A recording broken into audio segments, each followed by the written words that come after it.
Yeah, so this is one of the fleet, which is... Hi, welcome back. We're still here with CEO of PT Bluebird TBK, Pak Andri right here, and we're going to take one of the ride for the Bluebird dengan supir siapa nih, Pak?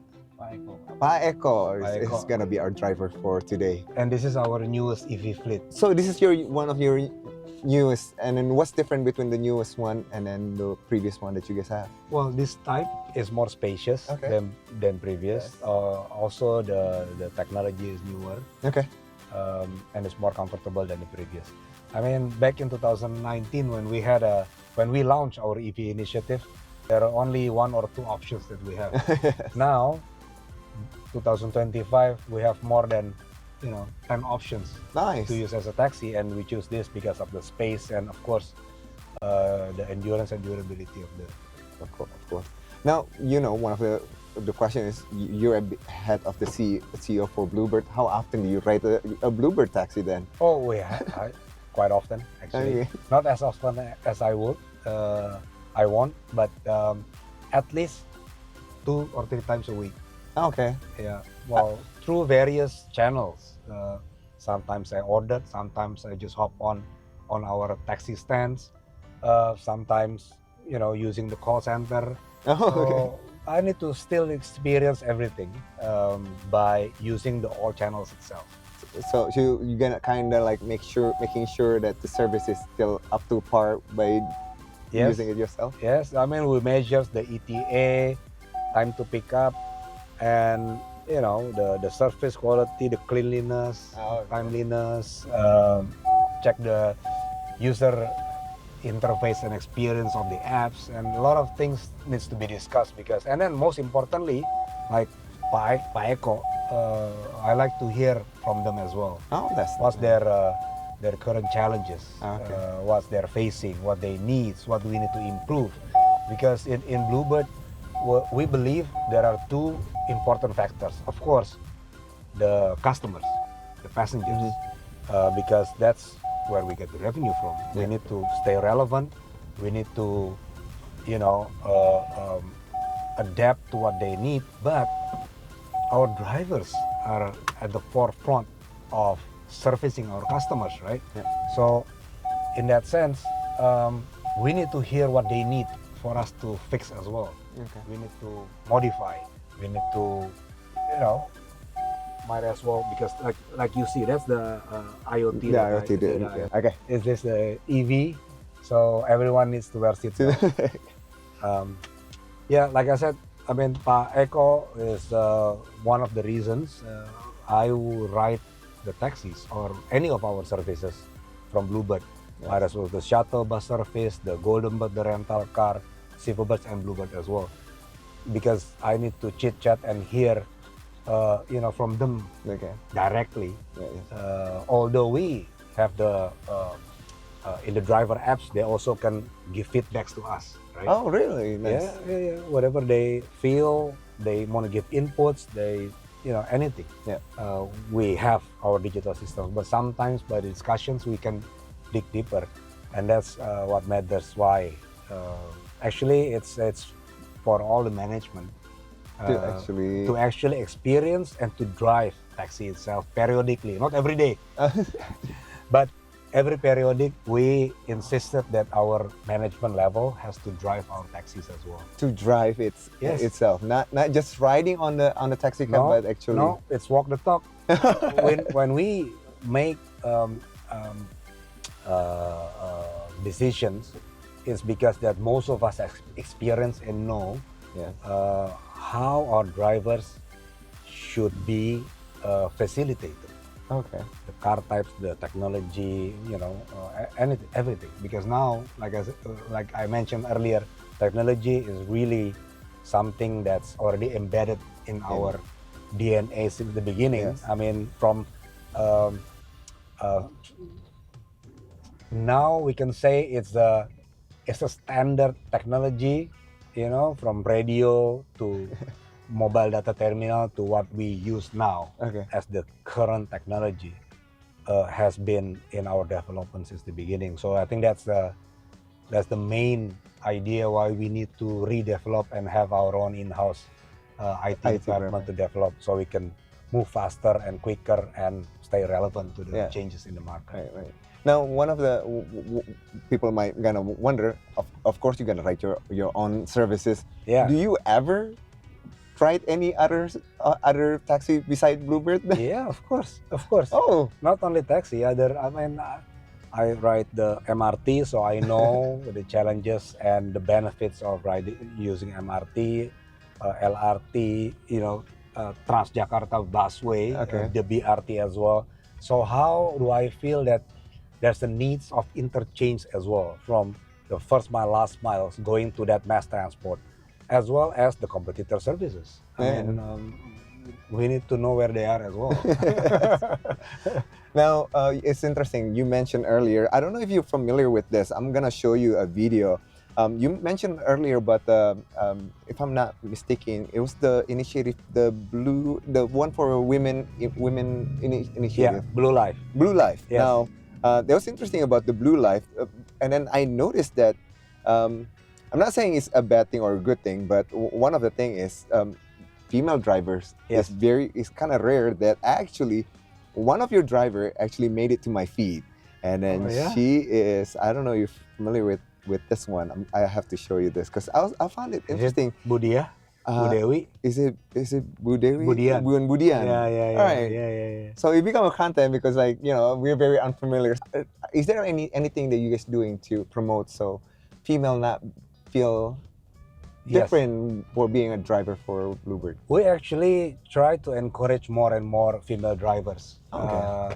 to join our company as employee or as a drivers. As of now, we have around 400. So it's still small compared to To- 24,000, of course. But we encourage them to bring their friends as well. So this is like what Ibu Dian is doing. Hopefully that's intriguing, as a catalyst that, hey, female can also, join Be us as driver. well. And we have, in some of the depots that we have special facility as well for them. Even if they need to, to stay in the depot overnight, Okay. in some of the depot we have that special facility for our female drivers. Oh, Hey, nice. our founder is Oh, a female. right. Yes. She founded this company together with her children, Yes. but she is a mother of 3 at that time. Yeah. And she started this company to bring happiness to the family, and then extended to, to our Bluebird Group family. What she said always, that's employee, drivers, and obviously the extended, the surrounding as well. So that's how the company started. Yeah. Right. Yeah, you're right. Now, again, let's talk a little bit about the future of Bluebirds. Your competition, some of them expanding in the regions in Yeah. Southeast Asia. How do you see where's Bluebirds gonna go to next? I mean, Indonesia is still a lot to cover, but are we gonna see maybe Bluebird competing in Singapore or in the Philippines or Malaysia maybe? Well, the company is still focused on Indonesia. Why? Because we have the 3M strategy, right? The multi-product, multi-channel, multi-payment Okay. strategy, which should be implemented using the whole picture of mobility as a service. Okay. Right? We believe the growth that we did and still kept on going in Indonesia is still big. We have not reached the pre-ride hail revenue. The market is actually growing. So we want to ride on that segment. We want to be even better on the technology segment as well. But to answer your specific questions, not this year. Not this year. Not this year to expand overseas. So we haven't closed that possibility of opening in the region. Yes, All right. the option is open. Okay. Before I end this our conversation, one of the things that people have been asking is for the government to try to get to their office using a public transportation. Your Yay! take on that? Our company is already encouraging our own people to use our service, use competitor service, so that we know what is actually happening. Mhm. So I think if that's extended to the government, hey, we are ready to serve anyone. More than welcome. All right, Pandit, thank you so much for being with us here on See today. I look forward again with everything, like what the advancement for Bluebird, and of course what it's gonna look like on your next report on the 2024 and of course 2025 and your expansion and all of that. Thank Pandit, you. thank you so much you, again. Indra. Thank you. All right, that's our conversation with the CEO of PT Bluebird Tbk, and this has been our business talk for today. I'm Indra Marpong signing off. But for now, please make sure you follow us on Instagram, X, and YouTube, and we're also available online at ctoday.com for free.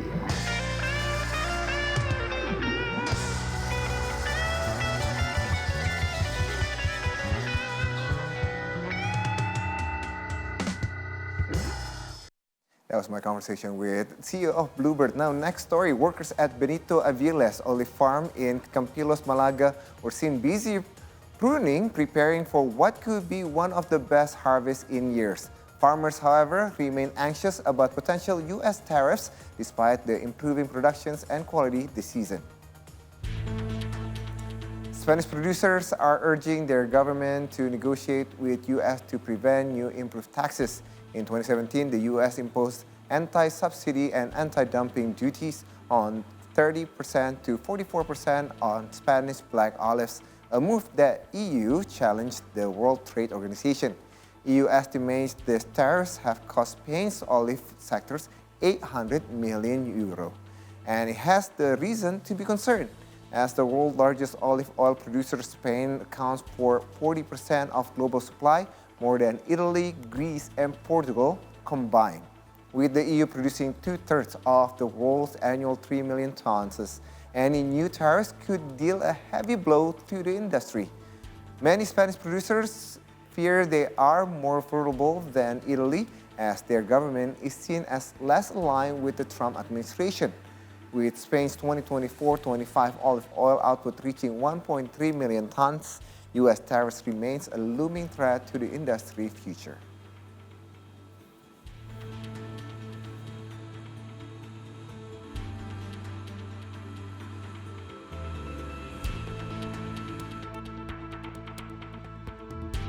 El tema de los aranceles hizo mucho daño al sector. Actualmente no sabemos todavía si se le impondrán aranceles o si no. Yo espero que las administraciones, la administración a la que corresponda, pues haga su trabajo bien y no vuelva otra vez a penalizar, como pasó en aquella época, en aquellos años, al aceite de oliva español. Sin embargo, a otros aceites de oliva que se producen en la Comunidad Económica Europea no fueron sancionados, no tuvieron este tipo de aranceles. All right, this has been your daily See Today Business Update. Make sure you check back tomorrow for the latest business news. You can always get the latest update on all of our stories at ctoday.com for free. Make sure you follow us on our social media accounts. We're available on Instagram, X, and YouTube at See Today News. I'm Indra Marpaong, and I like to say, see Indonesia, see the world, see today. Bye for now.